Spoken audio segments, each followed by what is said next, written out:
Hello, this is Brian, and welcome back to my podcast. Hey, anybody know who Epstein is? You ought to know by now, right? Does anybody know that he is a master mathematician? I wonder why he's a master mathematician. What's his last name? Epstein Rockefeller. Did you know he was on the board of the Rockefellers? Yeah, because it's his dad. His dad is a Rockefeller.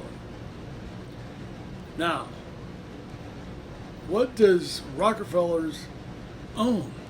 No. Well, yeah. They invented the system called the Fed, which is the money you play with in real life.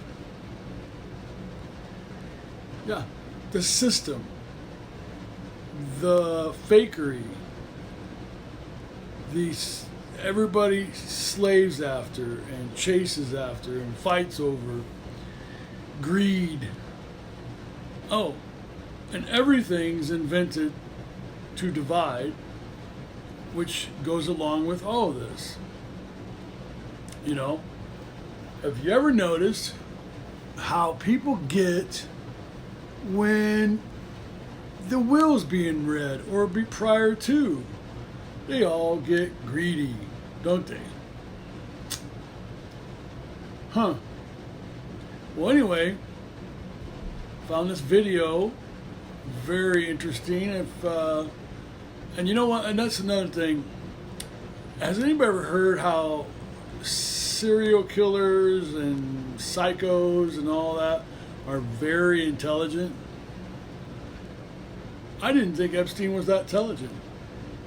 He's very intelligent as far as mathematics or mathematician and probably along those lines. The funny part is, he knows more about money than your presidents, your stock exchange, all of them. He knows more about money than anyone. That should scare the shit out of you. Here, let's take a look at this. Santa Fe Institute.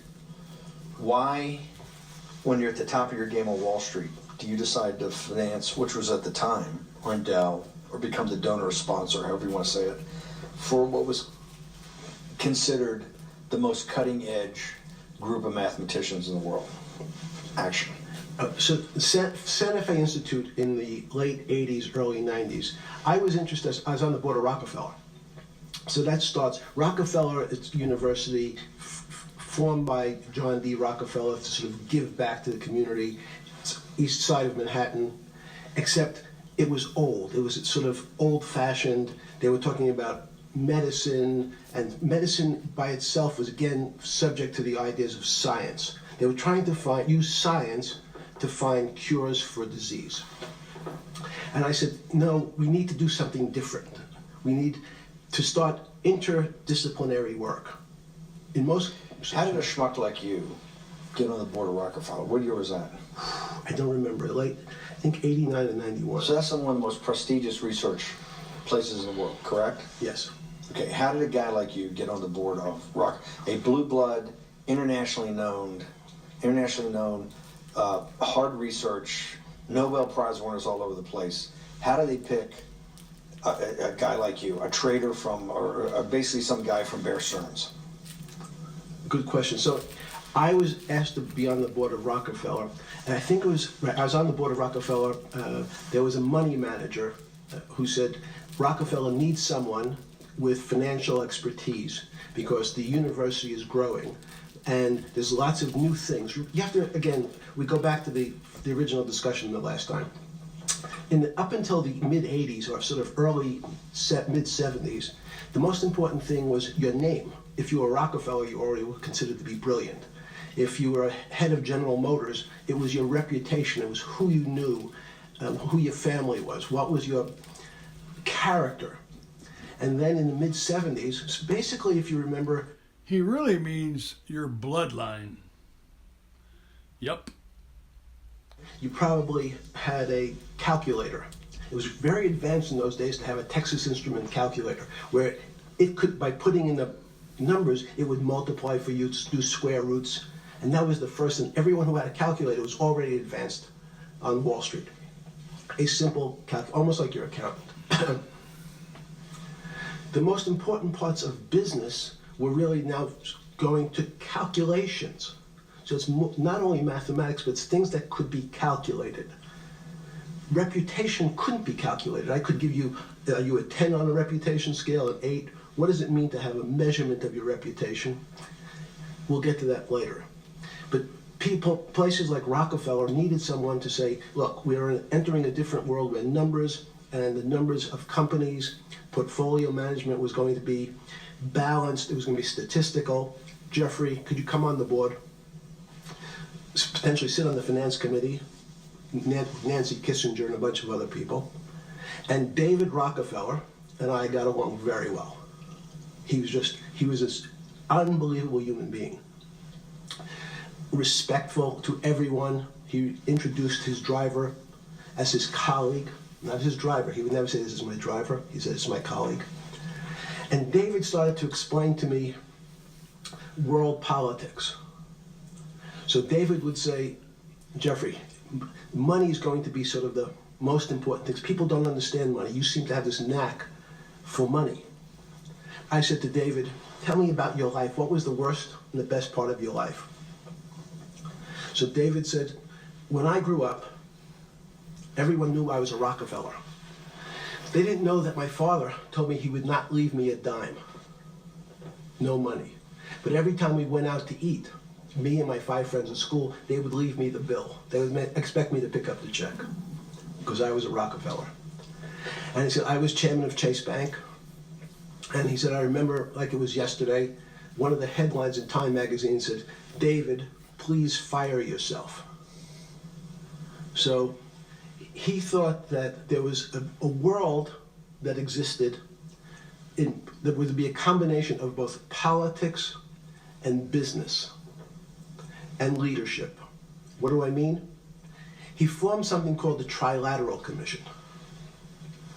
The Trilateral Commission is some spooky stuff. People said it was some of the people that, the Illuminati, there's some mystery about it, people that ran the world. It was politicians, but David said most countries, the politicians get elected for 4 years or 8 years, separate from the royal families in England or in the Middle East. Someone's there for 4 years and then they're not there anymore. The most important people to have stability and consistency would be businessmen. So he formed this Trilateral Commission of businessmen and politicians from 3 major continents. So it was the North Americans, the Europeans, and the Asians. So he said to me, would you like to be on the Trilateral Commission? Now, I was 30 years old, 32 years old. I said, great. And he said, well, you have to fill out this application so they have your bio. And I looked at the list of people, and it was Bill Clinton, former president of the United States, Paul Volcker, every great leader in America, the Asians, the Japanese, and with a very long description of their history. And they asked me to fill in what I would like to have written. And I wrote Jeffrey Epstein, comma, just a good kid, which I thought was funny, nobody else did.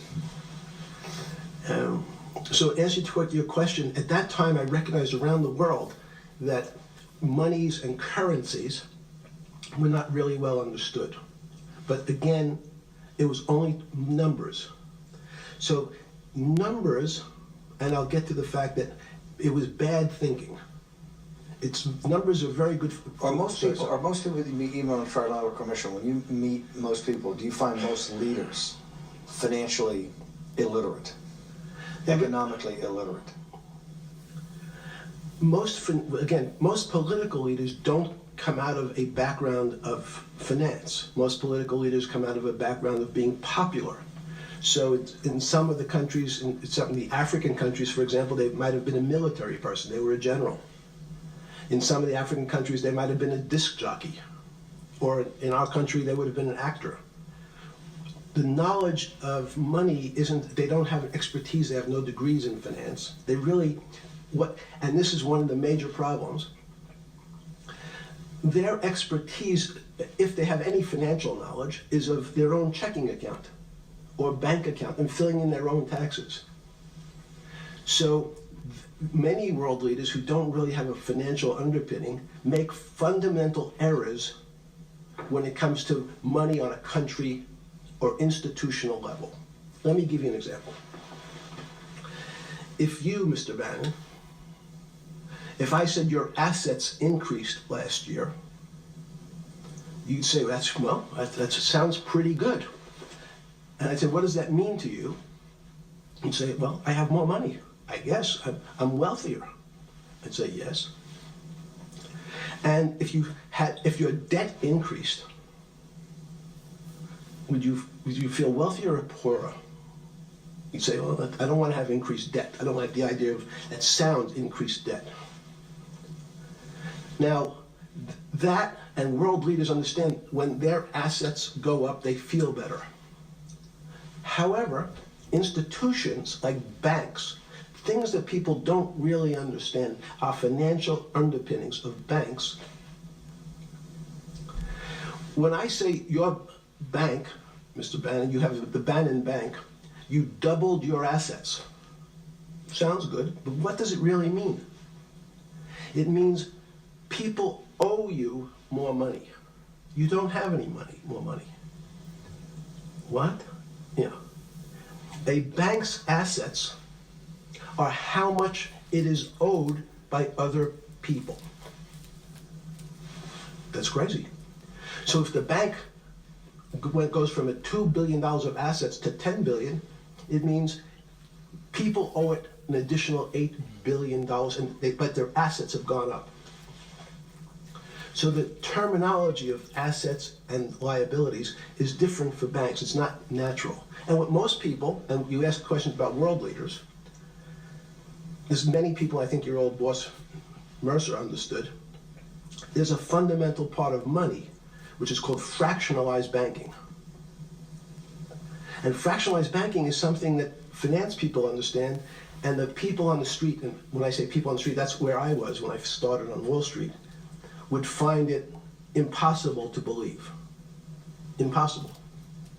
Why? Bannon Bank, I give you $1, just one single dollar. In our system of banking, I would say, okay, Steve, I gave you $1. How much can you lend out to your friends? And your natural reaction would be probably something less than $1 because I want to keep something in my pocket. The way our system works is if you as a bank are holding my dollar. Did you notice he said our system? And he's on the board of Chase. It just keeps coming and coming. You can lend out an additional $8 or $9. No, it's impossible. I only have $1, Jeffrey. We have something called fractionalized reserves, which is if you have 1, you can lend out 9. That's the way our system works. And so not only do world leaders not understand banking, but the man on the street, my father who worked in the park department, it would be beyond his imagination that people could lend out more money than they actually had in their pocket. Next question. But how did this, in understanding that, when you get on something like the Trilateral Commission, you're on the board of Rockefeller, which is the most advanced. See, understand this. The system, this is their system.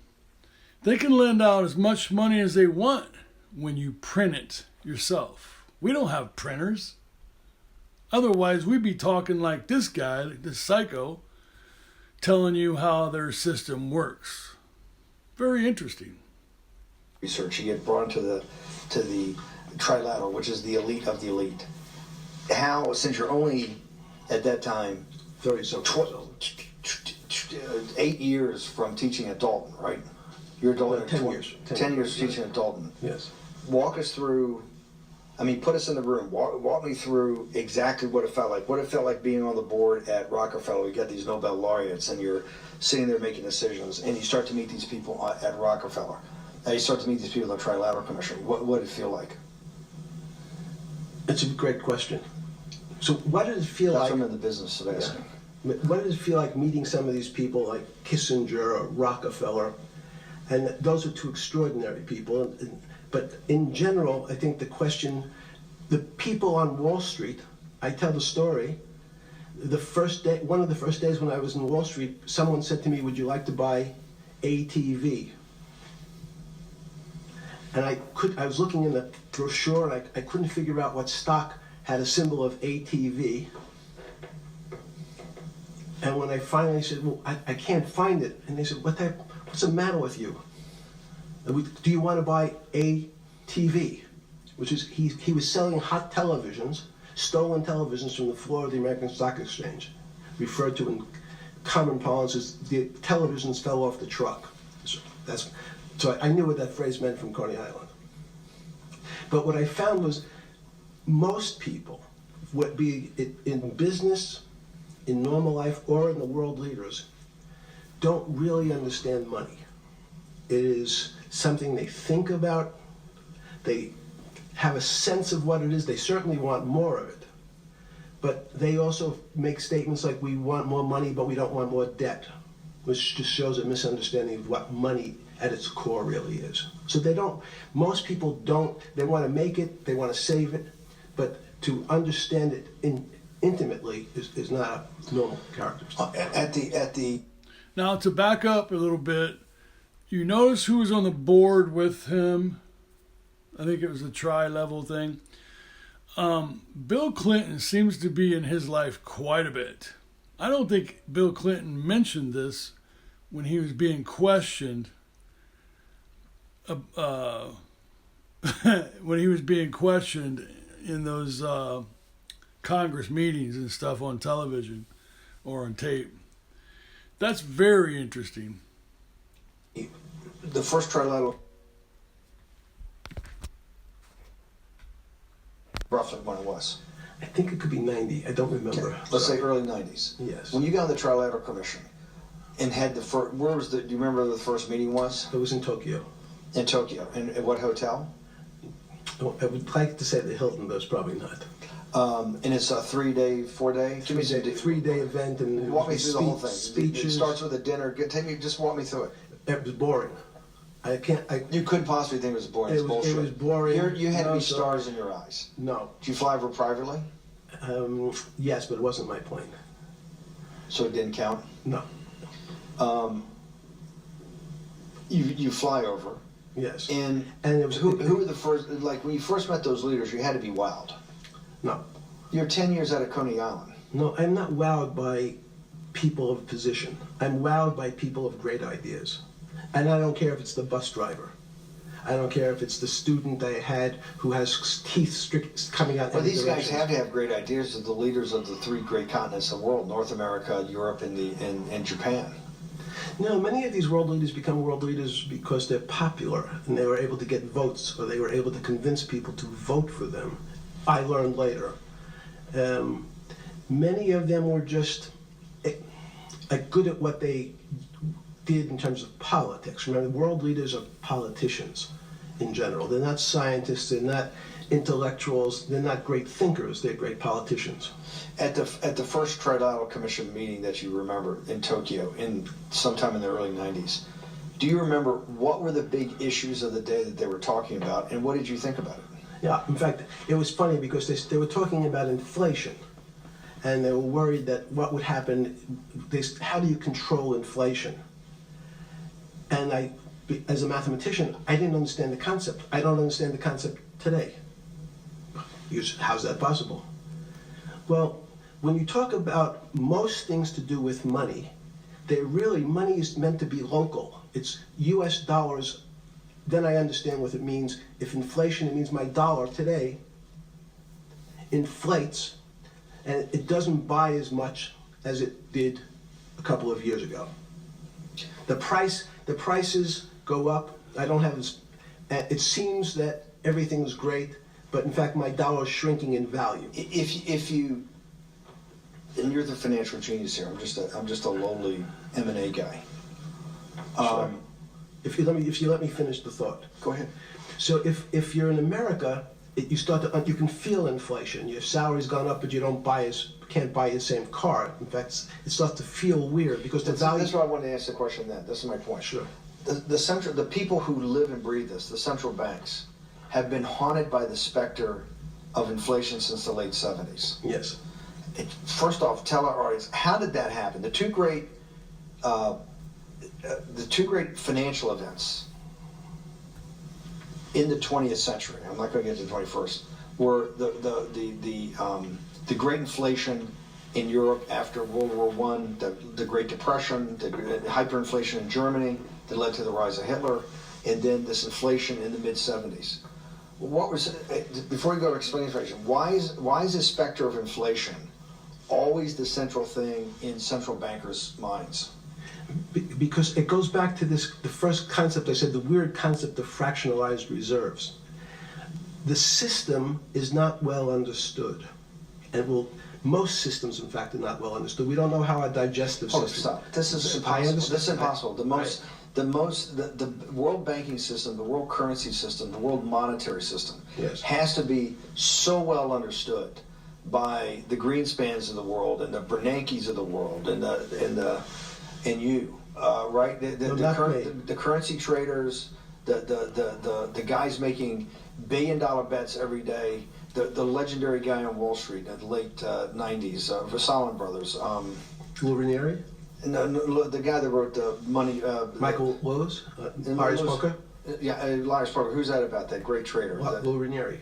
No, when Lou, the guy that ran the desk, that eventually ran the hedge fund that went long-term capital. Yes, I don't remember. Who's the guy? I want to say, I don't remember. I'm sorry. Lunar is big, but Yes. those guys have to understand the system perfectly. No, they don't understand the system. They understand the local part of the system. So, for example, why is not only inflation, most bankers are terrified if... It's interesting how he knows that, right? He's so well versed in this money system that the Rockefellers have made that he knows it more than anybody. His dad didn't leave him no money because he didn't have to. Look what he's become. I don't know what his dad did with his money, but yeah. The public understood that the bank really doesn't have their money at any one time. It's one of the things during the Depression, there were runs on the bank.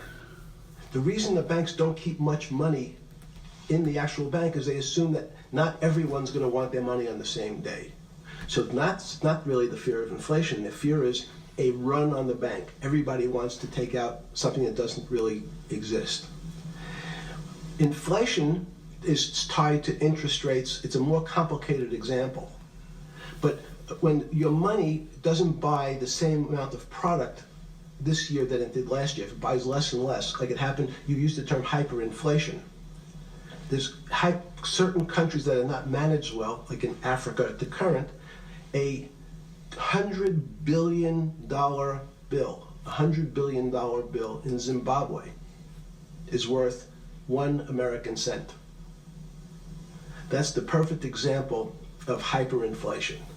It goes up, it doubles every day. So people are afraid that their value and the system starts to break down. But so if I said to you, does your doctor understand your body system? You'd say, well, I hope so, because I want him to keep me healthy. But you could have a kidney infection, you could have a heart attack, you could have a broken knee. There's lots of pieces of this system. And in fact, when you ask the question, very few doctors understand your entire body. There's a specialist for your knee, there's a specialist for your polynoidal cyst, there's a specialist for your head, and now we have specialists in different areas. So, and I'm going to get to your first question about Santa Fe Institute. The world economy and your body are both comprised of little systems interacting with each other and making one big system. This is what's stunning for all the little guys out there, the populist movement, the little guys that haven't had a pay raise in 30 years. They think that these elites, have everything. The guys in the room making the decisions, the party at Davos guys. You're sitting there, and you don't think many people today really understand the complexity and really all the moving pieces and how they interconnect to the world's financial system. No, not only don't they understand the complexity, and that goes back to Santa Fe Institute was an attempt of trying to see if there was a way to mathematize, formularize, or algorithmically understand what the term complexity means. That goes back to the original question. Complex systems are complex by definition. But there's not necessarily, it's not one level of complexity. We might say, well, our fingers are complex, the movements, the muscles of our hands, but it's not as complex as the blood system. Now I have a circulatory system. I have systems on top of systems, so that there's no one group or person that really understands the way the body works. There's no one group that understands the way the financial systems work. You might understand U.S. bond market. Now you've asked about the trade of long-term capital. That was a bond fund, very small part of this very complex system. So the goal of the Santa Fe Institute was to see, is there a way to get in, somehow understand how complex systems interact? Fast forward, Steve, to today, where Google and these other engine companies, the other tech companies, are trying to build artificial intelligence. The strangest thing that they found, one of the strangest things, is that the systems that they design, this artificial intelligence, which a lot of people have heard about, is they design a bunch of systems. They're called neural nets.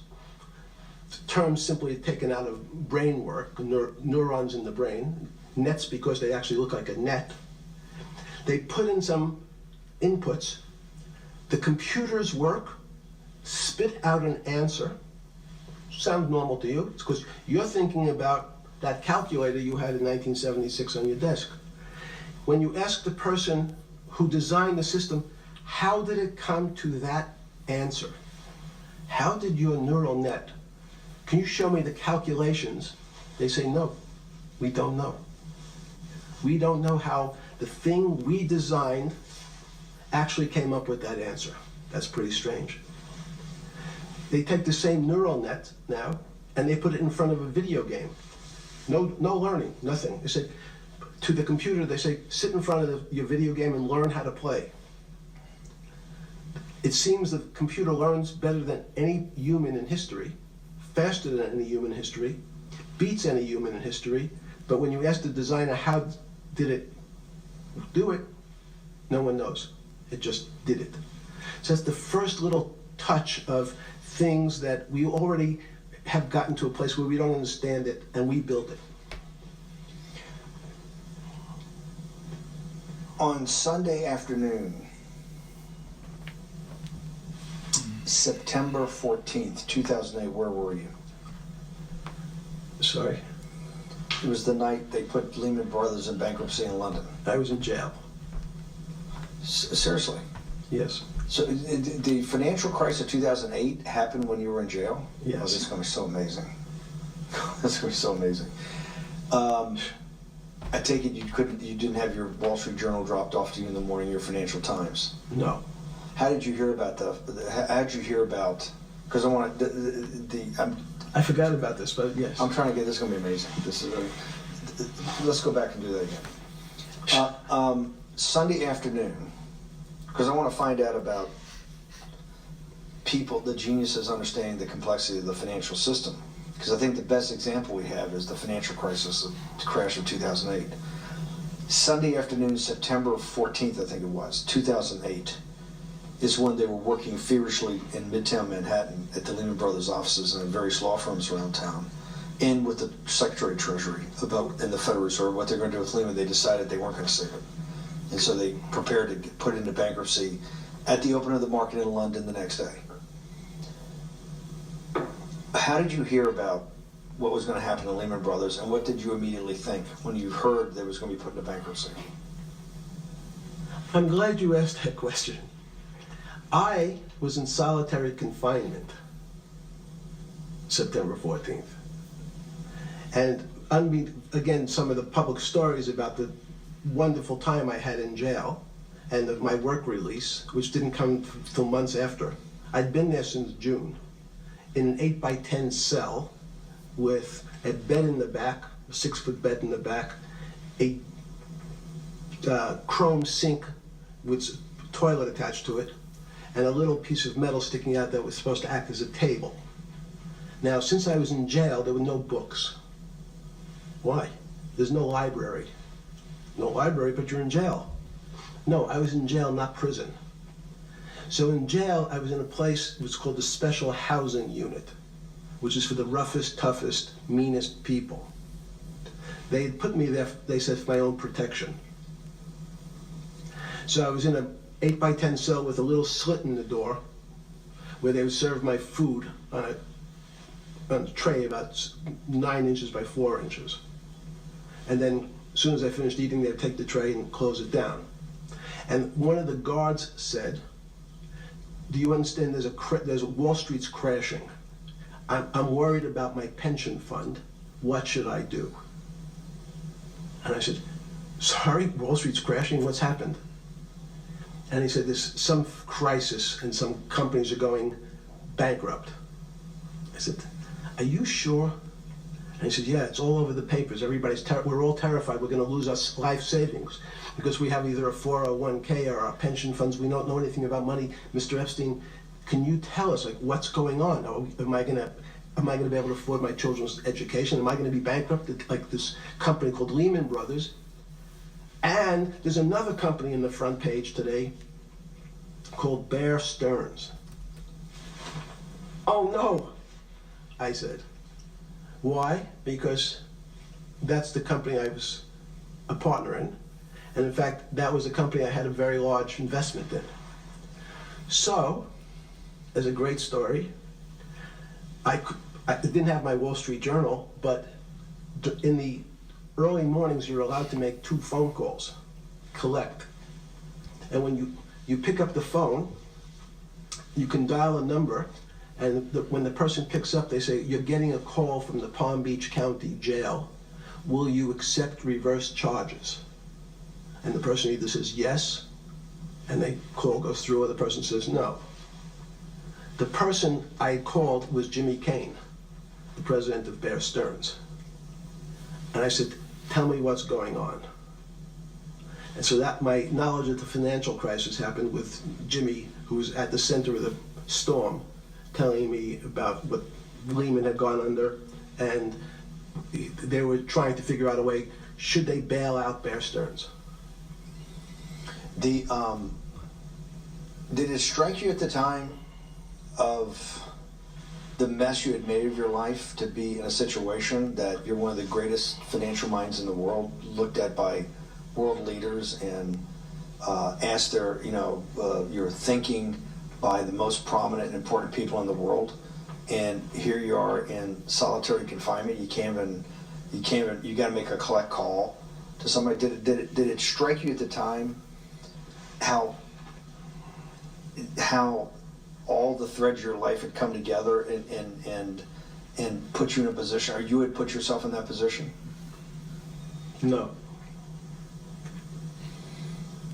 So it never struck you when you had to make one of your 50% of your collect calls that day, you call the president or the head of the CEO of Bear Stearns.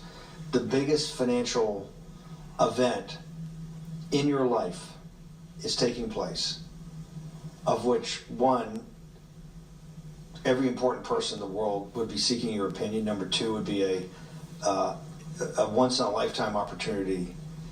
I believe the reason why is because he was more concerned about his father's invention of the system, the Fed.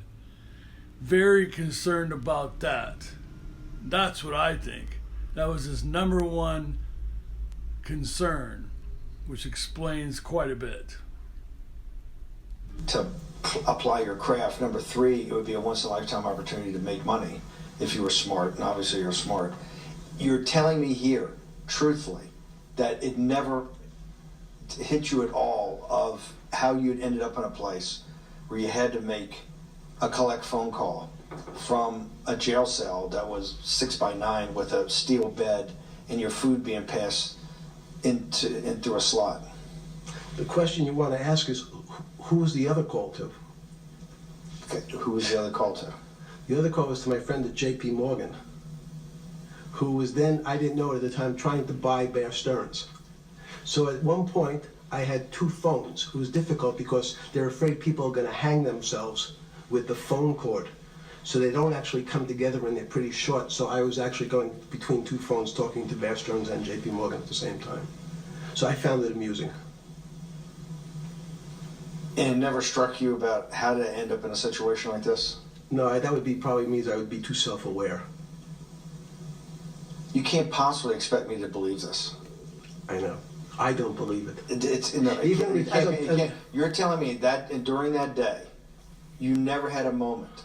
You sat there and go, "What the fuck have I done with my life? That I'm in a 6x9 jail cell when I should be on a trading desk, or I should be in my $250 million, the greatest townhouse in New York City, taking calls from the King of Saudi Arabia, the President of China, the head of Russia, the President of the United States, to save the world's population from a financial debacle." You honestly expect me to believe that never happened?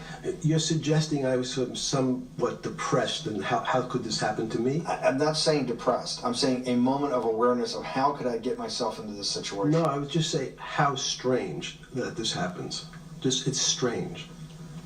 I'm wearing a jumpsuit and flip-flops. What color was the jumpsuit? Brown. Brown. Brown jumpsuit. Yes. I notice I don't see you in a lot of brown. No. Brown jumpsuit and flip-flops. Flip-flops, yes. With no access to books, no access to newspapers, No access to anything. You had lived on information. Except my Almond Joy bars. I had extra Almond Joy bars. Did you eat Almond Joy bars and things like that because you're afraid of what the cooks did to your food? Yes. Is that because of that you were in for the crimes that you were in for? No, it was just in fact, I was. Is it because you're wealthy? Yes. How did you know that? Well, people would constantly come if I was passing by or have to go for my medical. People would either ask to borrow money or make some other types of comments about. In the beginning, what were the comments? At the beginning, what were the comments? It serves you fucking rich guys right that you're here next to me. There was nothing about your crimes. No. So all this rumor you hear all the time about people in prison that commit the type of crimes you commit, you're saying in your personal thing is not true. No. It was all because you were rich. Yes. And it was all because they wanted to borrow money. Or get advice. Yes. Where they get advice to go long. Yes. You're telling me is this time to buy? You're telling me in solitary confinement they're interested in going long. Yeah. They want to know what does that say about human nature? Well, what I think the people find, one of the reasons they wanted to keep me in solitary confinement was they're afraid that everybody would want to know which stocks to buy. But what happened was, after this crisis, now it's on the front page of every newspaper. I don't want to lose this day. Sorry. When you first heard that, was it Bear Stearns had been kicked into bankruptcy, 6 months before? No, it's the same time. This is part of the same deal. I thought no. Bear Stearns, they saved Bear Stearns and didn't save Lehman Brothers. That's right. 6 months before they had bailed out Bear Stearns, but Bear Stearns was still a zombie. A shell of its former self. A former self, but they had quote unquote saved it. Why did they make the decision in your mind? Why did Hank Paulson in Bernanke what's this concept of moral hazard? Explain to the audience what moral hazard is, and why did they save Bear Stearns 6 months before, and why did the smartest guys in the room decide not to save Lehman Brothers? It's a good question. The real issue is I'd have to go back when you have these systems to the way your doctor responds to any type of emergency in your body. If they might decide to save your kidneys and let your gallbladder go because the gallbladder is less important to your overall system. People, if at that time, even it's not that long ago, the boogeyman was when said, well, what really happened? Jeffrey, what really happened? What is this financial crisis? And, some of the progressives and the right wing blame it on the banks. It was the banks' fault. And it's the fault of this very esoteric, unknown concept of derivatives.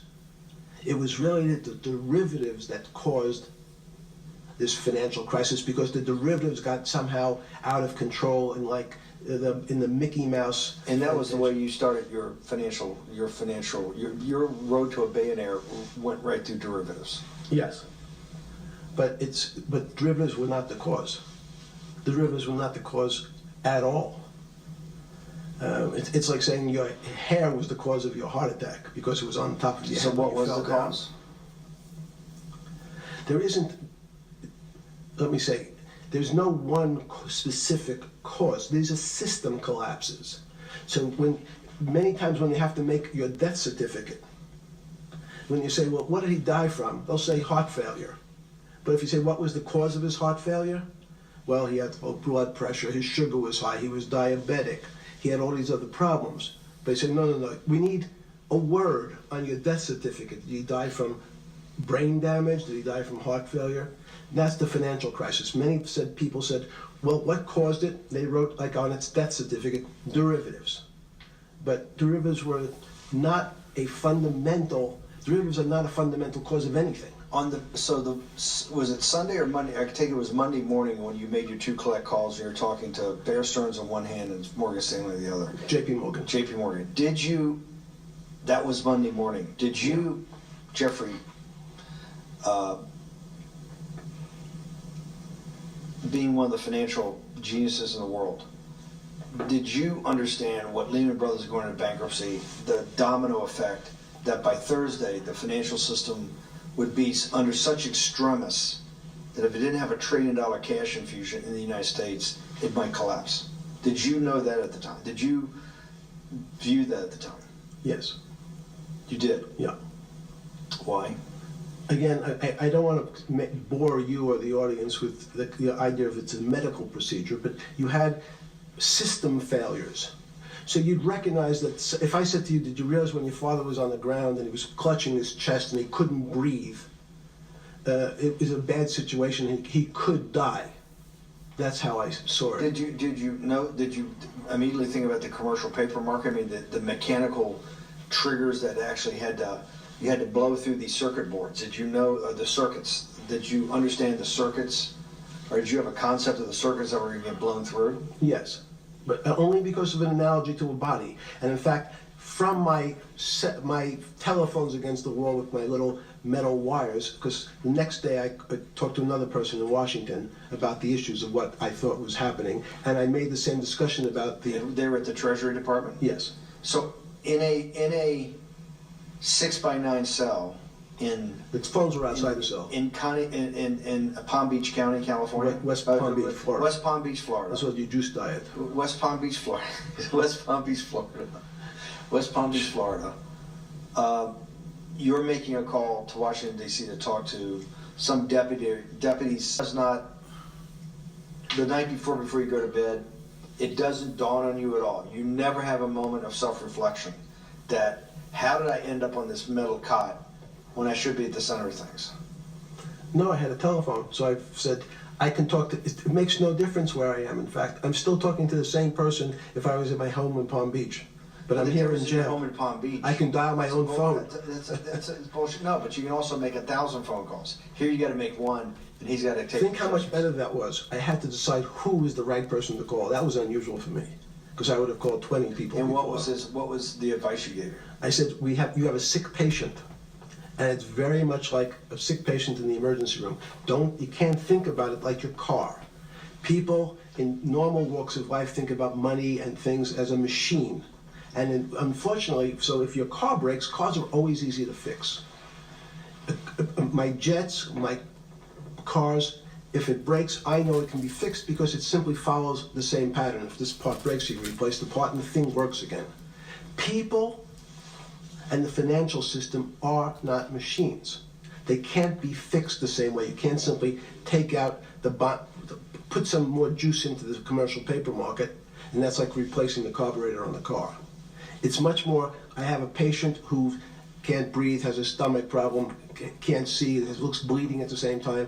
What do I do first? I have to think about it as a system. Where's the most logical place? What's the most dangerous place? I find it very interesting that he said people and money, which is the system. It's how it works. You see how he keeps ratting on himself. I mean, he's smart, but he's also stupid.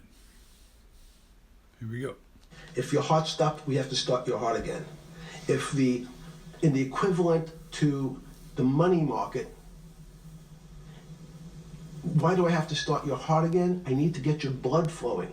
If your blood stops, you're dead. If liquidity, which is the equivalent of blood in the financial system, dries up. Once liquidity is basically cash, putting cash into the Forget system. about what it is. Okay. Liquidity is liquidity. It allows the system, it's the blood of the system. You need to pump blood hard into the body of the economy to keep it flowing. And if you, especially when you're worried about someone dying, you're not going to be worried about the niceties of, well, you got the shirt dirty, some damage. Pumping that blood, keep that heart When you pumping talked to the person in Treasury on Tuesday the 16th, did you get a feeling as you were sitting in your 6x9 jail cell in West Palm Beach, Florida, that they were on top of things? No, you can't. It's impossible to be on top of things. There's no such thing. It's, again, the doctor watching the patient die. You hopefully have some confidence that he's seen it before. He recognizes that there's some steps he has to take first before he bandages the guy's finger or worries about what shoes he has on. So you hope that the people in charge, your doctors who are working on the emergency patient, have enough experience and, frankly, judgment to try to keep the patient alive. Did you think that they had those things, patience and judgment? They had pretty good judgment, and you needed a lot of luck, just like in the dead patient. You need to, hopefully you put that blood in and it's not too late. And you make some mistakes, but you have to know you're going to have to give it a shock. In the run-up to the September crash of 2008, Yeah. I guess you weren't occupied with finance. That whole summer, how long had you been in jail? Went to jail June 30th. So the entire summer? Yes. Before you went into jail, you were still very active in the financial markets? Yes. When I say active, you trade currencies every day, you trade stocks every day. When people, I don't do someone like you, or you give advice to people to trade stocks or trade currencies. I don't trade every day. I think that's, like Woody Allen said, you can't beat the bank. So I try to pick my spots. George Soros picked his spot when the pound collapsed. This would have been a great money-making opportunity that passed me by when I was in jail, but that's not how I think. In the run-up to that, in the spring of 2008, that's when Bear Stearns got in problems, I think, in the spring of 2008, and they decided to bail it out.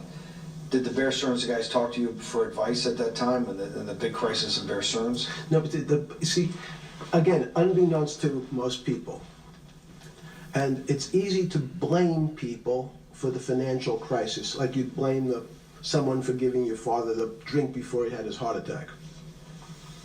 But what really happened, the real enemy of the finance system was Bill Clinton. And if you ask me what and who caused the financial crisis, I would tell you it was Bill Clinton. Because of what Bob Rubin and he did to deregulate the financial system? No. Because as the last time we had our 60-minute interview, you talked to me about home ownership. And you asked me whether everyone should own a home. And I told you no, it's too risky. So the financial collapse of 2008 is because of hardworking African Americans, Hispanics, and whites who wanted to have a ownership stake in the society that all rests on their shoulders. They're the culprits. No, not at all. Okay, then. I didn't say they were the cops. I was pretty clear it was Bill Clinton. Okay. And why was it Bill Clinton? Because Bill Clinton wanted to get votes from those people. And he sold them the idea that instead of renting in a house, and historically the values of houses have gone up, and he said, you guys in these local communities who haven't been able to afford a house before, I'm going to show you a way. I'm going to give you a way, because I'm sure I'll get your vote, that you can own a house, because I want your vote. So what we're going to do is I'm going to let you buy a house, Mr. Bannon, when you really, you're right on the border, maybe, or not even on the border. Your credit is not good. Okay, let's be honest. And it's not my fault, it's not Bill Clinton's fault, but if whatever happens, at the moment your credit score or whatever it is, your credit's not good. Now, normally, you come to me and want to borrow money, I'm a bank, and I say, I'm sorry, Mr. Bannon, I can't lend you money because your credit score is not up to where it needs to be. Hopefully, if you work harder and clean up some of your problems, it will be. But no, what I say to you is, I'm going to figure out a way to lend you, not give you. I'm going to lend you money anyway, though you don't have a good credit score. And don't worry, I'm going to get rid of the term that you don't have bad credit. Bad credit sounds pejorative. You don't want to be a person. Sounds judgmental. Yeah, it sounds judgmental. So what we're going to do is we're going to call your credit situation subprime. Oh, nobody knows what that means. Subprime. That means prime is good credit. Subprime is not good credit, less than good credit. So we'll call it something that people really won't follow, and we'll tell you what. We're going to have people lend you money, though you are a subprime borrower, and I will figure out some government agencies to guarantee your loan, though I don't think you're a good risk. So the banks say, no, we don't want, initially. The bank said, sorry, this is too risky, Mr. President, for us. We're in the business of managing risk. It's not our money. It's the hard-working people's money sitting in our bank. We can't lend to people whose credit is not prime. You're asking us to lend to people who are subprime. And he says, here's the key, if you don't, Mr. Bannon, I'm going to make sure the Justice Department charges you with discriminatory lending because you refuse to lend to my subprimers. In business terms, you should never lend to. But what we'll do is I'm going to form an agency called Fannie Mae and Ginnie Mae, just another agency names. They'll guarantee your loan. So don't worry.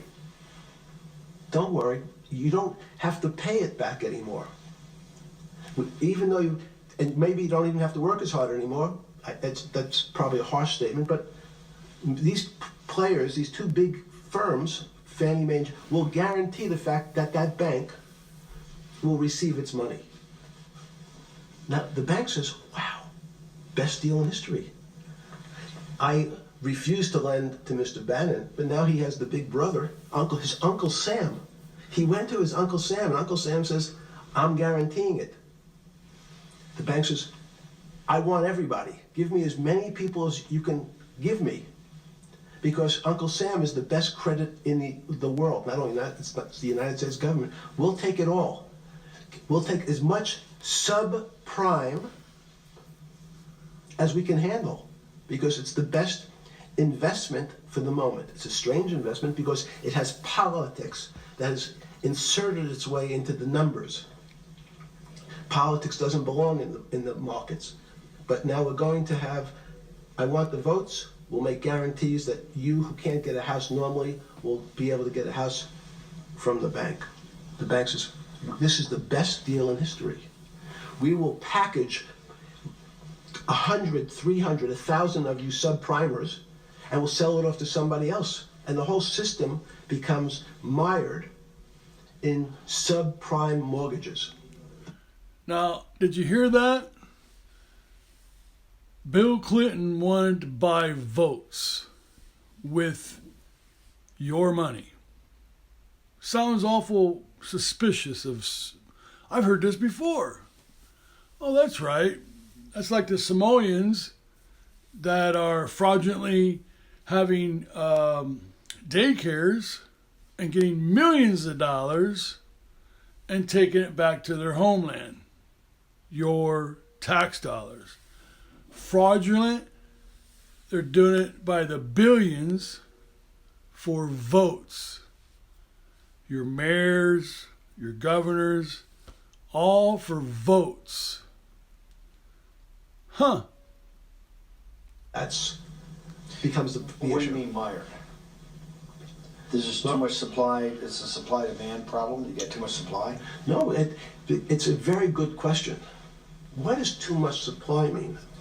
Well, then you get the people, go back to your first question to me. Government leaders. Government leaders know if they're good, and they can do mathematics. Now let me say that I don't want to leave people out either, because the Jewish people are doing it, and there's probably quite a bit of minorities that's come to this land, and they're using systems that's supposed to be for us, but they're using it and abusing it, and the government's letting them do it because they're doing it for the votes. So I'm not just going to single anybody out. Venezuelans, they're over here working their jobs. I mean, it's all full effect. For what? For votes. It's always for votes. They can balance their checkbooks. So certain people in Congress said, well, how do you value these subprime mortgages? The banks say we've been valuing them the same way we've always valued them for the past 20 years. The accounting firms, there's something in this country called GAAP accounting, which is a standard type of accounting. And we account for them the same way we've always accounted for them.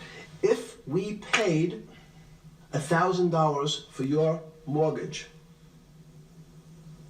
last night, when we put it on our books today, we're going to say its value is $1,000.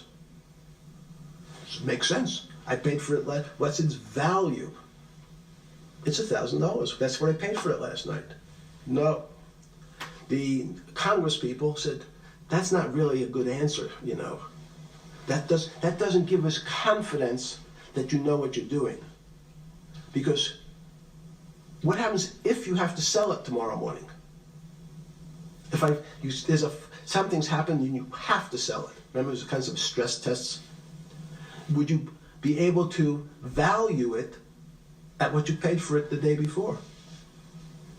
And Wall Street says, that's not the way you can think about this. This is crazy. We always value things at the cost from the day before. Now, I want to be clear on this, because I don't want anybody coming back and saying, you're racist. You're racist. I am not racist at all. I invite anybody in our country. But when they come over and they do what the Orthodox Jews are doing, Orthodox Jews, yeah, that's it. And you got your other cultures that are using and abusing and fraudulently using our tax dollars. And if you don't believe me, you get on the internet and you look it up. They're all using your tax dollars, and they're fraudulently doing it under fraudulent businesses that they're not, and I'm talking trillions of dollars, a year. So, I want to make this clear, because all this is being done over votes. Your politicians and your governments are doing this for votes. They let them all fly in over the border because they wanted votes. They need votes to win. It's very well known. The reason why all our government and these greedy little bastards liked Epstein, like he was saying, we elect our presidents from actors. Where does actors come from? Hollywood. So that's why Hollywood is bad in many ways. He's admitting it. Because he's admitting that these people don't know shit. They're just popular. You know, Elvis Presley could have been a president. I guarantee he would have got elected. But he knew better. So they all liked Epstein. Why? Because his last name. He knows the system because his family wrote the system. It's called a debt society. They're going to put you so far in debt and charge you interest fees that they're going to be rich and they don't have to do nothing. You're doing it all to yourself. That's the system. That's why he knows it so well. And Wall Street says, that's not the way you can think about this. This is crazy. We always value things at the cost from the day before. And they changed the accounting method. In essence, to say, not what it was worth yesterday, but if I have to sell, what would it be worth? That's impossible. So what happens is, every bank now has to value something they bought yesterday at lower than they paid. Never before in 20 years did they have to do this. So something they bought at 1,000, on their books was 1,000, is now 990. That starts to, you asked the question about what did I start to think about. Something's 1,000 and 990, this person now has to value it at 980. When did you first start to get nervous, understanding Bill Clinton and all this? Did you change glasses? Did you notice, and this guy just noticed it for some reason, I mean, it's right in front of him. He changed his glasses, and he, in the middle of this podcast, he changed his shirt. That's a big old sign of, a problem. Like I said, he's a mactician. He's very, very smart, but he's also got little tiffs like this. Cleanliness and stuff. But that was pretty funny. Yes. Okay. I changed shirt. I saw the black. Are you okay with the... Yeah, great. I think we're going to have all kinds of changes. I'm experimenting. Okay. When did you get a feeling? Did you ever anticipate, before it happened, something like 2008 could happen? No. How could that be? It's the word I'm going to beat it to death, is that it's very much like would I anticipate I'll have a heart attack tomorrow? Unlikely. Was 2008 a heart attack or a stroke? Debilitating? It's a better, it was both. But why was it both? Because in fact, as I said, the blood was getting dried up in the system, and the head, which is sort of the central bank, wasn't working. So to some extent, it was a combination. It was a crisis. Did you see that building up over time? It's always been lurking in the background. I mean, if you have an older parent, would you say it's possible? Did you anticipate him having the heart attack today? No, you hope things are going to go better and maybe they'll fix it up. The system was getting too complex, and it wasn't based on derivatives, because what people keep forgetting, and as I was just explaining, Wall Street, and in many professions, including Wall Street makes it sound complicated. They don't want the little guy to understand what they do, because they make so much money, and they don't do very much. And let me explain something to you. He is Wall Street. His family are Wall Street.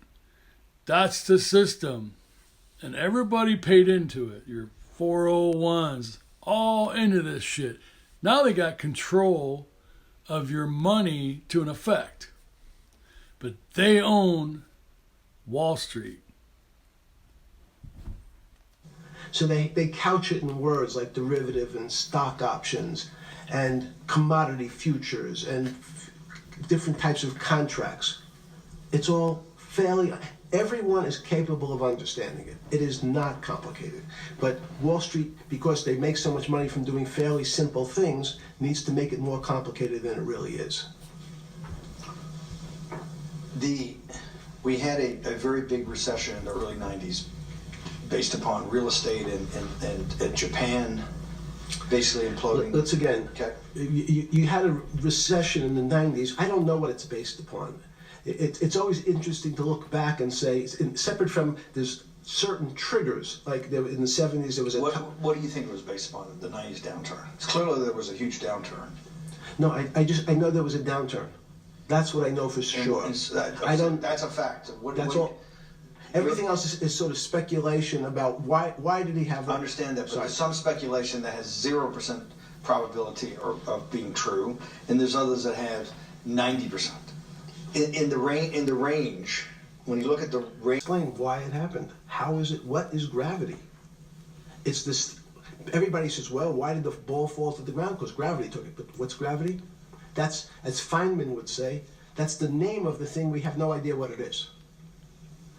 This goes to Santa Fe. They were trying to explain the unexplainable. Can we measure, can we figure out a way to predict the stock markets using these types of chaos complexity? Before we get there, let's walk back through it. Let's go back to Newton. Sure. Pre-Newton and then Newton. What did Newton solve that for millennia up to Newton had not been solved? Then I want to go forward all the way to Santa Fe and what they were trying to solve. Let's start with just 2 or 3 of the basic guys, but let's go with Newton. What pre-Newton it was what, and then why is Newton such a genius? In such a in the, I think mathematically they told me one time, I've seen there's been 115 billion people roughly that have lived on the earth. And of that 115 billion, Are you sure that's a number? That sounds a lot very high. We only have 7 now. I think in the history of the earth, I think it's, I'll pull up the stat for you, but I think it's 115 billion people. They figure That probably is inflation. That's why it's have lived through the earth. But he's one of the handful of the most important. What did he solve for? Why is he so important for how we live today? And then we want to go through Leibniz and the other 2 or 3 other major ones that get us to Santa Fe. Well, it's a long journey. This is the heart of what we're trying to do. Let me take a bit of a detour just a second. What if you went to high school and the last year in your high school you took calculus? So Isaac Newton sort of invents calculus. Well, that sounds mathematicians To torture seniors in high school before they graduate. Yes, but obviously no. Yes, the answer is yes. Certain people can never do calculus. Why is it? Why is calculus so? Why is that the dividing line between, to me, people who can handle that and can go on to do certain things, and people just hit the wall, even if they know math? It seems to me that there's that calculus is the thing that changes. It bridges. That's because it's about the theory of change and the theory of how things change. It's a great question. But in fact, what calculus does is it's somewhat philosophical. That's why mathematics is Newton wasn't a mathematician, he was called a geometer. That's what they used to call themselves. They understood geometry and numbers. But there's an old conundrum where it says, during Pythagoras' days, Zeno's paradox it's called, where they said, well, if the wall is 2 feet away from me, and I take 1 step that's halfway to the wall, that'll be 1 foot away. And if I take another step that's half again, that'll be half a foot away, and then 1/4 of a foot. I could walk forever but never touch the wall. Doesn't sound realistic, doesn't make any sense in our real lives of the physical. But what Newton understood is many problems were like that. Many things approached the wall, or in calculus, approached the limit, but never really reached it. So he said, it's okay, you don't have to reach it. We can do lots of the mathematics as if it was so close, it was almost there. And we can do lots of mathematics almost being at the limit. And this is really important, Steve, for today. Because most of the science up until today was things that are starting to approach the limit. You were taught in high school that if you had 1 divided by 0, if you remember your high school algebra, you were told, what's the answer to that? Is there an answer to 1 divided by 0? No, if you were in high school, it's like, stay away from it. It's the boogeyman. You could write it down as it's undefined. It's not able to be determined. That there's a bunch of things.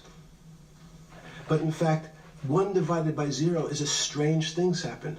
It's a world of the strange. And I'll explain to you after, is that when you get 1 divided by 0, you get into a world we don't know what happens. The answer is it's not explainable. We can call it things like undetermined. We can have a convention to say it's X, Y, or Z. But in real life, we don't know what happens when you are actually at the limit. So Newton thought the same concept, is that the limits were God. You got close to God, but you can never be God. He had this sort of religious interpretation. Okay, I want to go back to Newton. Why is Newton such a big dividing line in mankind's history? What is it about Newton? What is it about what he tried to solve? What did they not know beforehand? And because we live to a degree in a Newtonian universe, although I realized later subparticle atomic physics, but at least for a while it was Newtonian. So what's the dividing line? Why is he so important? Why is he an inflection point in mankind's movement from the swamp to the stars? That's a great question. Stars was by Kepler. What Newton starts to allow us to do is to make accurate predictions. Remember that we've talked about that with money, about the things in our physical world, how cars, he didn't have cars, how horse carriages moved, how bowling balls moved, how pool cues and pool table balls. And people tried to solve that before Newton? Many tried it? Heraclitus or Plotinus, Pythagoras had these greats that we hear about, had they tried to solve the same problem? Not the same problem. They try to, again, what Pythagoras does, he starts to figure out this relationships in triangles. For example, everyone knows the a squared plus b squared is equal to c squared. That Pythagorean theorem, which basically says these shapes in a triangle, each side of the triangle has a fixed relationship with the other 2 sides. That's strange. He knew, again, but it was all numbers. This was a system of things in the physical world, and Pythagoras says we can start putting numbers on things that help you predict how they will behave. You can add 2 triangles and make a square, some different shapes. They were looking at geometric forms. Newton says, well, I want to know how planets move. I want to know how things around me move. Can we find formulas? Can I find formulas that explain what I see in the physical world, how physical things interact and how they describe one another? Again, the fact that 2 solid masses, for some very strange, unknown reason, unknown today, attract one another, no matter what they are. People have seen the experiment. You hang something, 2 little metal balls from a string, they move towards each other. In fact, they move towards each other was very specific. So when you drop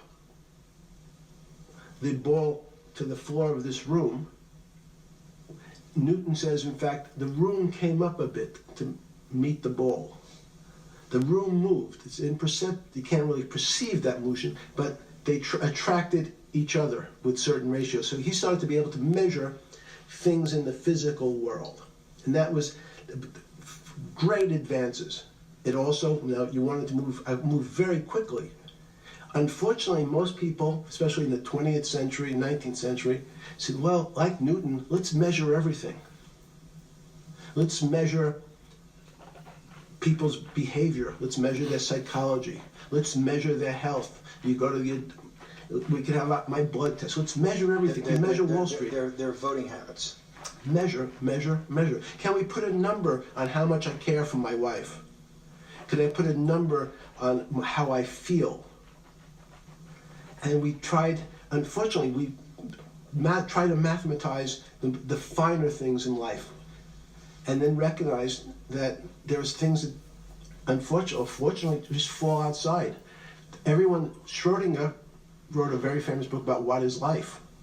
He was trying to figure out a way, can he describe the difference formulaically between things that are alive and things that are dead? The answer is no. The things that are alive in my world are miracles, not magic. Magic has a bad connotation. We don't believe in you don't believe in the spirit or the soul. That's what animates people, is your spirit or your soul. That's No. Have you ever seen someone die? When they die, their spirit leaves. Their soul leaves, no question. So in There's fact, no question to you about no that. question. There's no question to you that there is some animating life force within us that leaves when you're dead.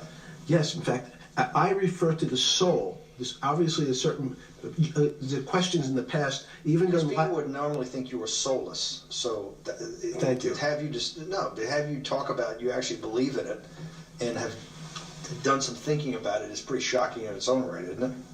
Well, again, mathematics, Leibniz thought. So Newton was at Cambridge and he was the head of the math department, right? He's a professor, Yes. essentially. Yes.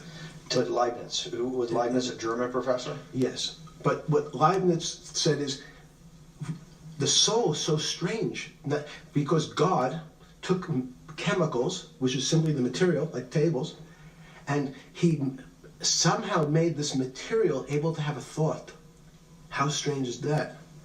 Not only does it have a soul, but this some way it was put together that this material substance is able to think. So when you say to me, it's obvious to everyone that there's such a thing as a soul. Now, if you're part of the Charlatanville, you'll try to explain it to people. The soul I describe as the dark matter of the brain. Why is it dark matter? Because in high energy physics nowadays you hear terms of dark matter, dark energy.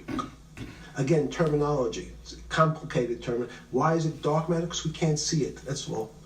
What do you mean you can't see it? Well, somehow we see something moving towards this area of darkness.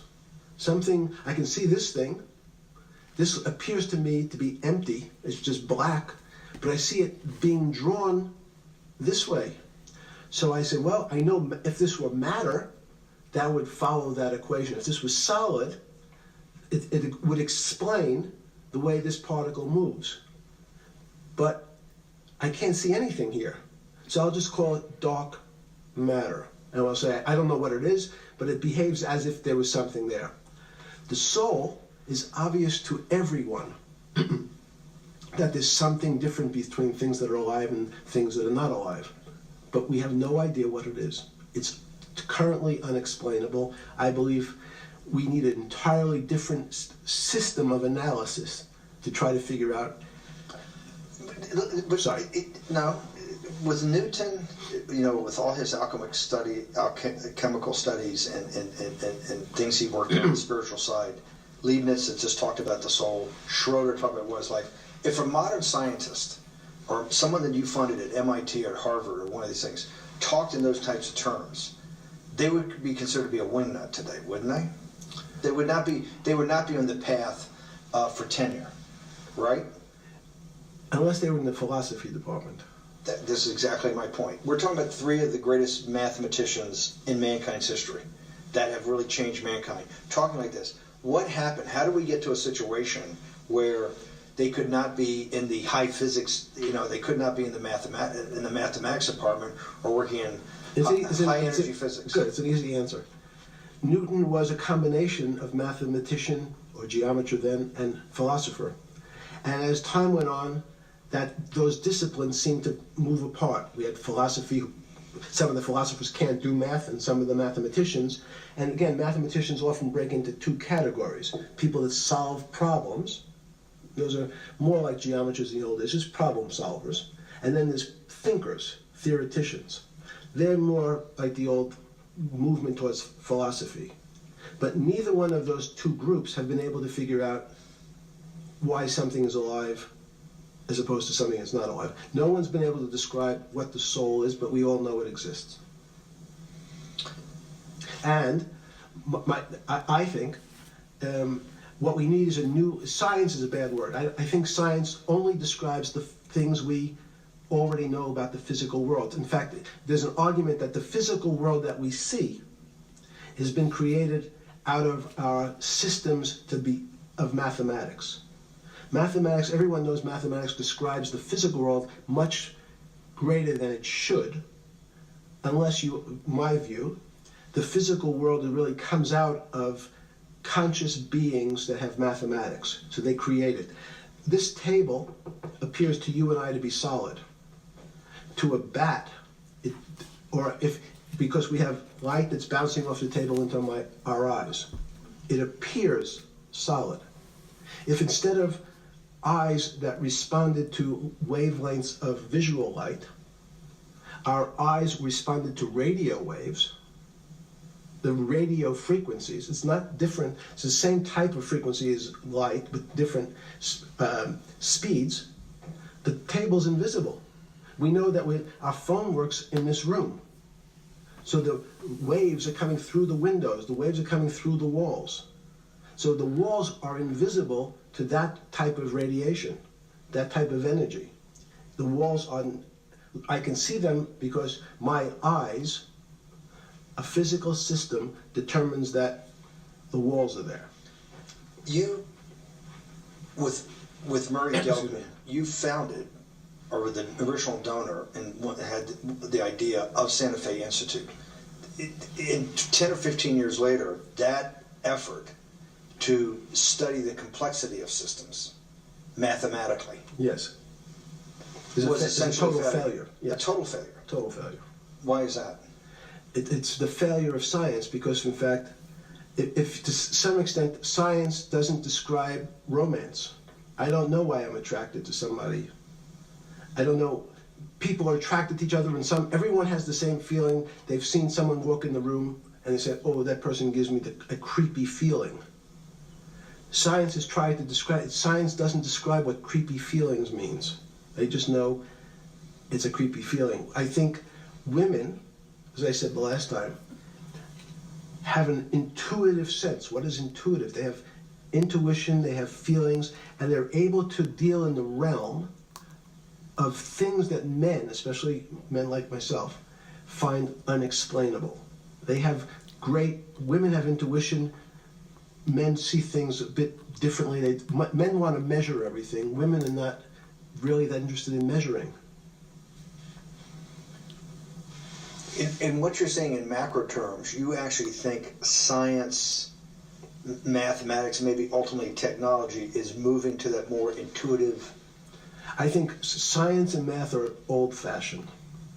And unfortunately, people are still taught that they have to learn algebra in school and certain things in school, as opposed to learning to have an emotion. Is this what Larry Summers was trying to get at? Maybe didn't say it perfectly enough, but what he was trying to get to in that system, the systems we study today, the way mathematics is either taught or understood, that women just haven't gotten up to the highest realms of engineering or physics or mathematics because of that, and you're actually implying that there's either new branch of science, or we've hit an inflection point like in Newton that's going to go in Newton took mankind in a different direction because he was able to measure.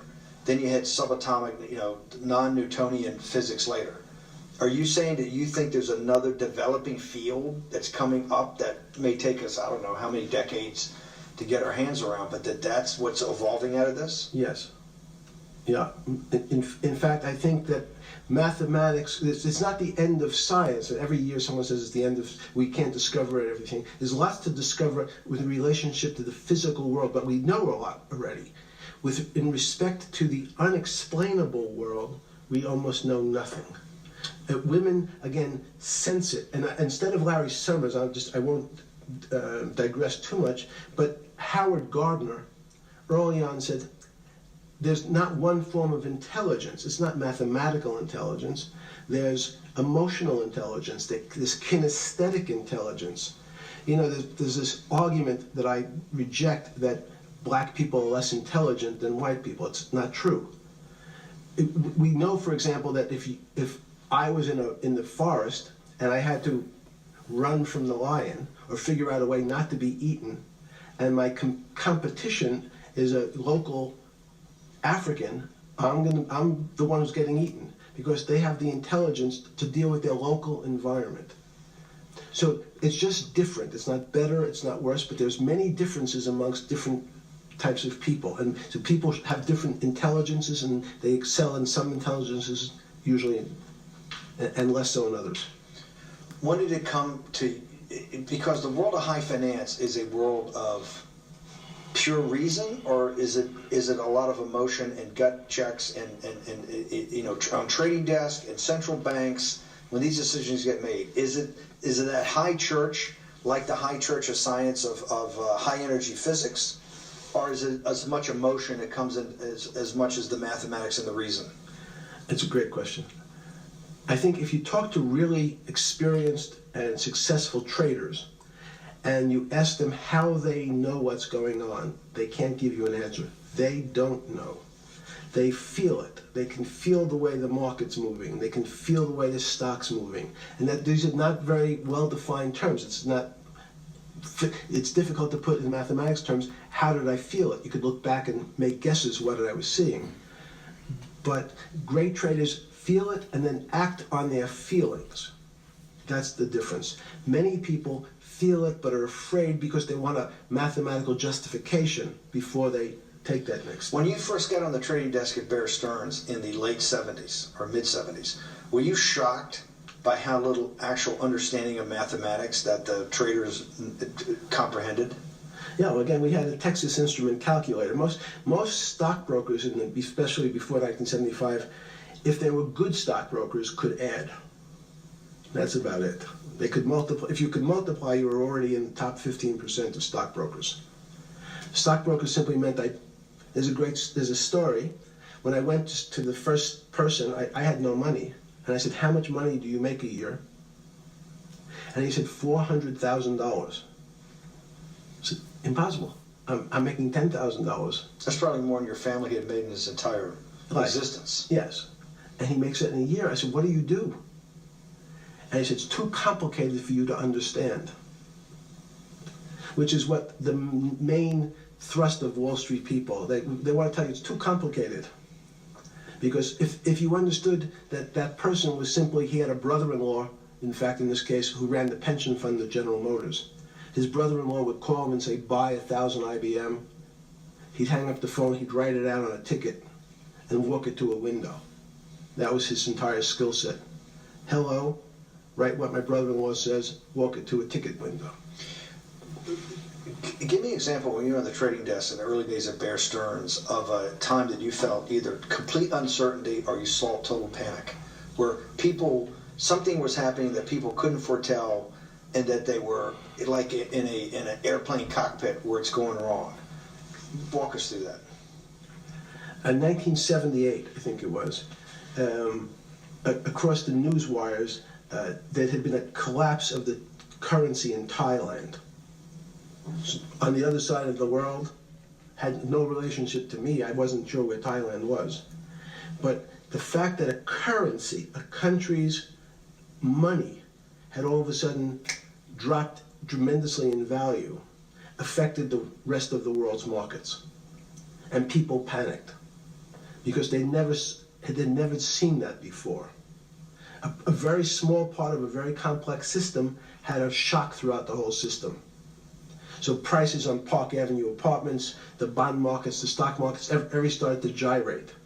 You know, there's an old mathematics expression that if a butterfly wings in Mexico make the wrong turn, it spins out, and eventually, by the time it gets to Canada, it turns into a tornado. So these are part of complex systems. So yeah, Wall Street in certain parts. Santa Fe Institute was supposed to actually come up with a formula for that, for the butterfly wings. Why in 15 years did you reach the end of at least that experiment? Every attempt to, that's why it's so exciting now. Because I think certain people are starting to realize that there's so many things that are unexplainable that we have to think about them differently. Music is a great example. It's a common man's example. You know when you hear a certain song, it makes you feel a certain way. How does it do that? We don't know. We can't mathematize it. And even that music, Steve, nowadays we compress music. When you have a violin, it's compressed onto your iPhone. So what does compression mean? I'm taking lots of information and I'm cutting it into lots of pieces and squishing it together. And when I squish it or compress it, I have to take out lots of pieces, but I say that they're not very important pieces. It's those pieces that we take out when we compress data, to me, are the most interesting parts of life. You just said it a while ago, so part of this new search for science may go back to when people were actually talking about a soul, and you said there's no doubt in your mind that there is a soul. Describe for me what you mean by that. What do you mean by soul? What do you mean soul different than the physical analog body that we're seeing on film right now? It's difficult to describe in words. I mean, I'm not a poet. Poems get a little closer to what that really means.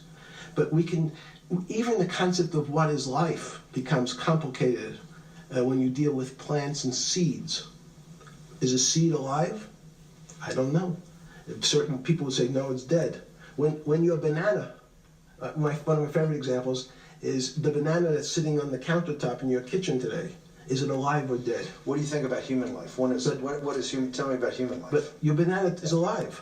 That banana is breathing. It's on your. You say that's impossible, Jeffrey.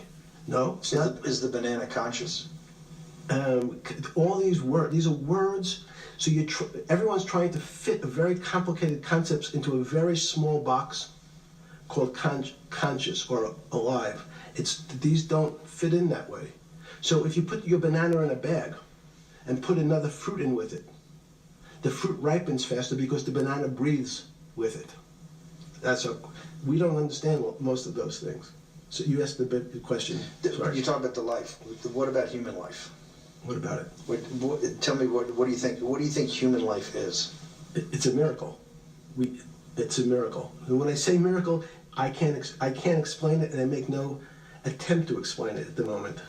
We don't know how to think about it. And anyone, and again, another one of the Feynman quotes when he was talking about quantum physics, he said, anyone, Jeffrey, who says they understand quantum physics and quantum mechanics and quantum behavior, you know they're lying. Let's talk about it. That's post-Newtonian. Talk about what's the difference.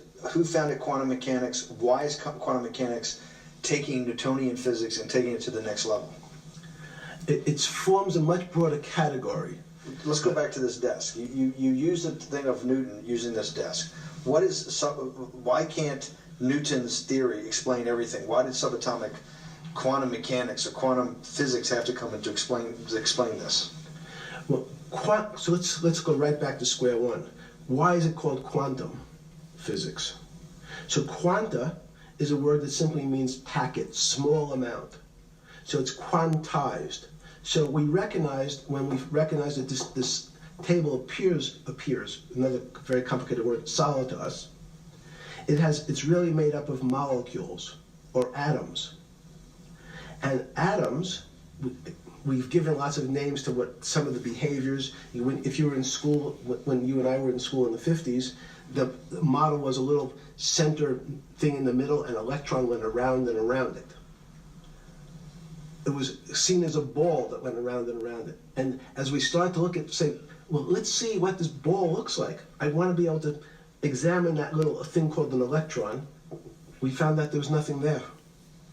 There wasn't the thing. It was simply a cloud of energy that we can call an electron. So we already started to see mysterious things as we go into very super small quantities, quantum physics. So quantum physics started to go into the very small, and at very small distances, we see things that we can't explain. We just cannot explain. How am I doing on time? 4 minutes. Fine. And to summarize, no, sorry. Let's go back to human life. When do you think human life starts? It's not these. So you see, this is the question. You're asking me to measure something again. It's the It can't disease. be measured. You just hate making commitments. That's why I'm not married. I'm peeling this onion back a layer at a time. All your bullshit and happy target can't be measured like that. Is that to say measure makes it's a commitment. You don't even like a commitment when you answer a question. I don't As know, they say in golf, commit to the shot. I don't know what it means to be measured. You do know what it means to be measured. You're one of the leading currency traders, hedge fund guys, or stock market financial wizards. You're in the high priesthood of high finance. You certainly know how to measure. That's why you're a billionaire. Any other answer besides that is total and complete bullshit, and you know it. I know very few things. You know things to be measured. You measure every day. You weigh and measure every day. You weigh and measure people. You weigh and measure leaders. You weigh and measure economies. You weigh and measure politics. It's a very good. You weigh and measure. You weigh. Hang on. Your whole life, in fact, is measuring. So what you've now done is a great thing, is you've used the word measure, a mathematic term, in the common vernacular and abused it. So I don't even recognize what it means. It's so abusive to my field. Why? And let's go to that. In mathematics, measure means what specifically? There's no specific. It's an approximation, or giving something a number. Einstein said, we're not asking you to go to the ninth decimal point. You didn't say that before. No, you're not going to the ninth. I don't even. What if I say measure how tall are you? You'd say in your case 6 foot. 6 feet. But is it 6 foot 1 inch? Give or take, between 5'11" and 6 feet. But what's that? But I want. So the question is, I want an accurate. I got Zeno's paradox. I don't even know what it means to measure you. Am I measuring the top of your hair, the top of your skull, the finer, the more. You're being rabbinical. This is like. I shave my beard off. I used to be rabbinical. No, my point is, isn't that going through the Torah where you're parsing every definition? No, so, however we broadly define measure, your life literally is about measuring, is it not? It's about putting numbers on things so that I can try my best. That you can call it whatever you like. If that makes you feel better. What did you know? No, I want to make you happy. Back to your scientific inquiry. No, even a number. People don't. A number is a complicated When did thing. you come to this When did you come to this aha moment? Was when it was in your solitary confinement, when the biggest financial crisis in world history was going on, in your 7x9 jail cell with your metal bed and your 2 brushes because you were a trustee with the brown uniform on, trustee spelled wrong. Is that the moment of clarity that you had about science and Newtonian physics and everything that we can measure is really not going to be the way we go forward? It's going to be much more esoteric, emotional intelligence thing. Was that your moment of clarity? I wish it was, because it would make such a great story for this interview, but it's not. It's the fact that I lead such a privileged life to come across. But when did you? It didn't happen then. When did it? Or did it happen before? I was going to hopefully get to the. Okay. I'm in a privileged position to have some of the world's smartest people come to my house and tell me what they think about different subjects, and I finally realized that the thing that they had most in common was there was this area, no matter how smart they were, that when I asked them the questions, they said they'd have to resort to a 500 or 1,000-year-old response to that question, which was, I don't know.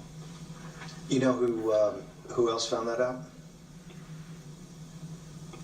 Socrates. That's what Socrates kept doing, right? Socrates kept asking all the experts. He would go through, question after question after question, and realize at the end they didn't really know. They really didn't basically understand what they were talking about. And one of the things that people won't enjoy, it turns out that potentially one of the bad things to teach children is how to write. We say it's writing, reading, and arithmetic was everyone's supposed to be taught, but writing forces you into a very narrow channel of thinking. You have to write in a certain form, in a certain way, in a certain linear pattern. So your thinking becomes somewhat narrow. The reason I brought up writing is one of the recent discoveries of mine with respect to Socrates, Plato, and Aristotle is they never wrote anything. They spoke, and people around who could write wrote. Socrates could think. So that was... Jesus of Nazareth was the same way, right? Never wrote anything. I thought he was a carpenter. He was a carpenter. But didn't he need like a little carpenter's tool? I don't want to get that. But at least his written record. Right. One last thing. Sure. Thank you for having me to your house.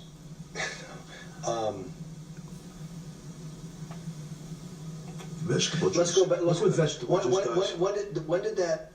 The beginning of that. Was there any one aha moment in all these great thinkers? Did it happen before 2008? Was it after? That came up over, I know, many years. But when did you actually realize, hey, something new's got to be developed? Yeah, that's great.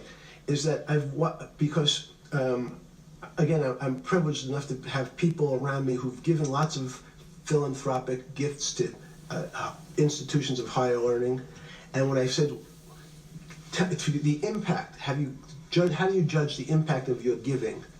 And we sat down and said, no really new ideas have come out, and I realized that of course it hasn't come out because we've been looking at using science and mathematics, and it's the wrong tool. It's obvious. Institutions that are set up and try to put forward knowledge and understanding and truth, should they take your money? Derek Bach at Harvard said, taking money for good causes is a good thing. So if Hitler took all the gold out of the teeth of the Jews and said, I want to give this to Heidelberg University to fund the Leibniz chairs so that I can study high energy physics, Derek Bach would say that was fine? Again, it's these questions are questions where good people on both sides, like your Charlottesville, could differ. I don't know the answer. So tell us the two.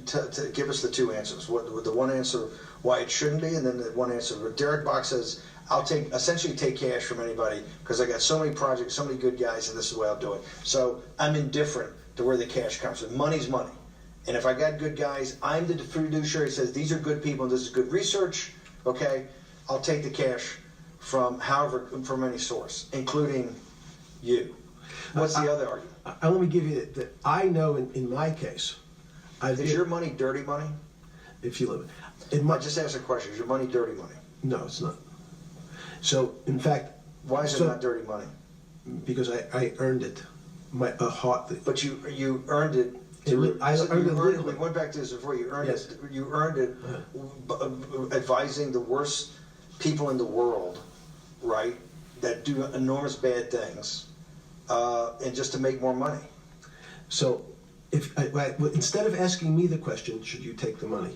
Because I think it's a legitimate question. You think it's a legitimate question? Yes, no question.